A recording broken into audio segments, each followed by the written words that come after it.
ભાવનગર મહાનગરપાલિકાના commissioner NV ઉપાધ્યાયની બદલી કરવામાં આવી.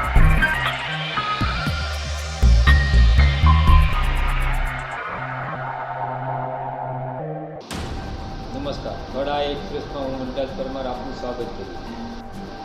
રાજ્યમાં 10 આઈએએસ અધિકારીઓના બદલીના ઓર્ડરો કરવામાં આવ્યા છે, જેમાં ભાવનગર મહાનગરપાલિકામાં કમિશનર તરીકે ફરજ બજાવતા એનવી ઉપાધ્યાયની બદલી ગાંધીનગર ખાતે કરવામાં આવી છે અને ભાવનગરના નવા કમિશનર તરીકે સુજીત કુમારને મૂકવામાં આવ્યા છે. સુજીત કુમાર જે 2010ની બેચના આઈએએસ અધિકારી છે.